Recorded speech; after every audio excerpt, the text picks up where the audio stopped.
Hello, let us learn how to perform an overhead squat assessment, also termed as OSA. So now what is the overhead squat assessment? It is a dynamic movement assessment. It is the quickest way to gain the client's functional status. Okay. The overhead squat, it is designed to assess basically the four components: the dynamic flexibility, core strength, balance, and overall neuromuscular control. It has been shown to reflect the lower extremity movement pattern. For example, knee valgus during the overhead squat test is influenced by the hip abductor and external rotation strength, that is the decreased strength and increased hip adductor activity and restricted ankle dorsiflexion. You can see here in this example. So when the patient is going for an overhead squat, the knee is going for valgus. So that indicates either the hip abductors are weak or the ankle dorsiflexion is restricted. And when that is corrected, the squat is correct.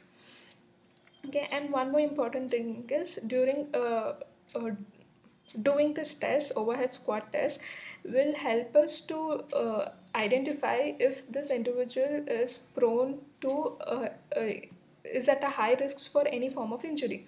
So it has been stated in the research article that individual who possesses increased knee valgus are at a greater risk for knee injury. Okay, so being able to identify these compensation during the assessments allows the fitness professional to provide specialized exercises that can improve the compensation and thereby decrease the risk for the injury. Now, how do you perform the overhead squat assessment or the test? So, the starting position is you ask the client to stand with the hands overhead and arms lined up with the ear. Eyes should be focused straight ahead on an object. Okay.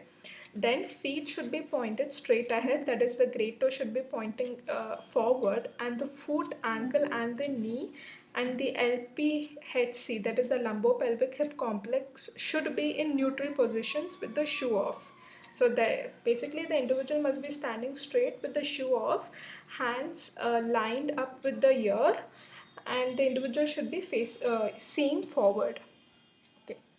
Then ask the patient to do the squat at a natural pace for 5 to 10 repetition, and you have to analyze the movement through the anterior view plus the lateral view. Okay, so now what do you analyze in the anterior view? You will in the anterior view you will observe the feet, ankle, and the knee movement, and in the lateral view you will observe the lumbopelvic hip complex, that is the LPHC, the shoulder, and the cervical complex. Okay, remember from the anterior view you will analyze the three components: feet, ankle, and the knees. And from the lateral view also you will analyze three components, that is the LPHC, the shoulder, and the cervical. Now, so here are the I have listed out the most common compensation seen. So in the anterior view, the most common compensation seen is the feet. So either the feet goes for flat feet or the toes point out. So you can see here the great toe is not facing forwards, it has gone laterally. And next is the knees. So you have to see for the position of the knee if it has gone inwardly or it is pointing forwards. Okay, so basically these are the findings you can observe in the anterior view. Next, in the compensations in the lateral view. So in the lateral view, first thing you will observe is for the lumbopelvic hip complex. So you have to see if in the lateral view, if the back is arching or if the torso is leaning forward excessively. Okay, so the normal, it has to be like this. Okay, sometimes what happens is the arch will lean, you have a lot of lumbar arch, or the individual will bend forward excessively. Okay, then you have to observe for the shoulder if the arms fall forwards or not. Okay, so here are the examples of the two most common compensations seen. So the first one is the knee valgus. Okay, so how do you know what is causing the knee valgus? So it is mainly because of the two reasons: the hip abductor weakness or the restricted range of motion at the ankle. So now to differentiate that, there is a way To further investigate the primary area of focus that may be causing this compensation is to have the individual place his or her heels on a 2 into 4 board or pair of 10-pound plates and then perform the assessment. Okay, so this places the foot and ankle in a plantar flex position, providing more dorsiflexion in the range of motion.